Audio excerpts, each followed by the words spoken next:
Blessed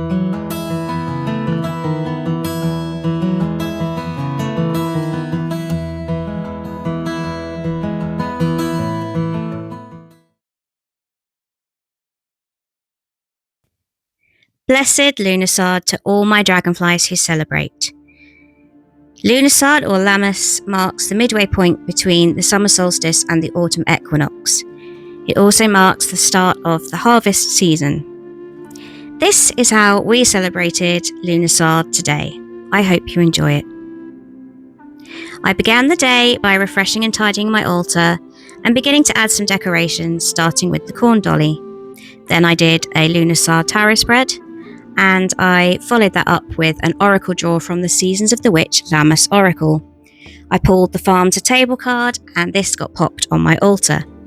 And then rather appropriately, off we went to the farm shop to get some local produce for our supper tonight. There was an abundance there. We have some really amazing producers on the Isle of Wight. We're so lucky, and I was so spoiled for choice. I didn't know what to bring home. This lavender was stunning. It smelled so good, and I absolutely had to bring home Isle of Wight honey. When I got home, I decided to build my Lughnasadh gratitude spell jar. I have done this every Lughnasadh since I began celebrating. I thought I'd share with you what goes into them, just in case you wanted to have a go. But remember, these are completely and utterly adaptable depending on your practice and needs. I have a pen and paper. I love using paper that has a pretty pattern on the back because it just really feels more special. And then for herbs, this time I'm using lavender and rosemary. Sometimes I also use bay, and there are other alternatives you can use that correspond with gratitude. And I have crystal chips, and this time I'm using citrine. But again, there are some alternatives which also correspond to gratitude that you could use. For my jar, I love these little jars with the cork stoppers in the top. They're perfect for something like this, and I like to seal it with sealing wax. I chose gold for Lughnasadh this time, but you can use ribbon. I've used ribbon before. Then I cleanse my space. Again, whatever fits your practice is fine. And I also like to cleanse my tools and anything I'm going to use. And I do this with incense.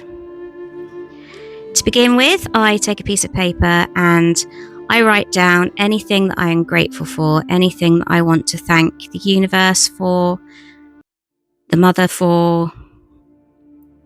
Again, whatever suits your practice.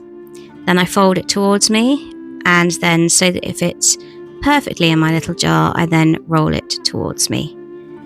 Again, you can do whatever fits with whatever receptacle you're using.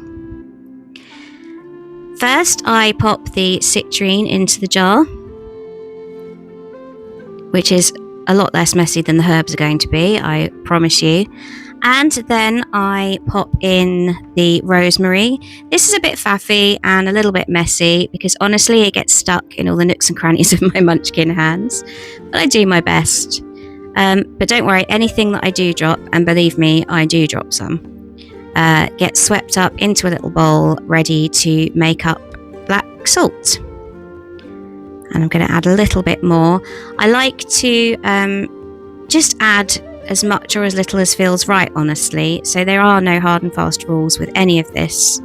Just do what feels best for you. And then in goes the lavender, which was a little bit stubborn. So I had to give it a little bit of a bang. But it went in fine, and those are the herbs.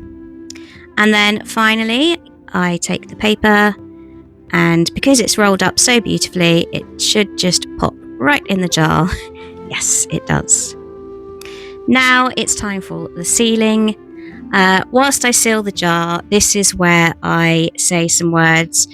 You can choose whatever works for you, but the words that I use are as follows. Corn and grain, meat and milk, upon my table before me. Gifts of life bringing sustenance and strength, I am grateful for all I have. For some reason, this particular sealing wax isn't as good as the other sealing wax I have. It was kind of messy and took quite a long time, but eventually it was done. When I finish it, it gets popped on my altar. Then it was time to make the most of all that lovely farm shop food and the stunning lavender.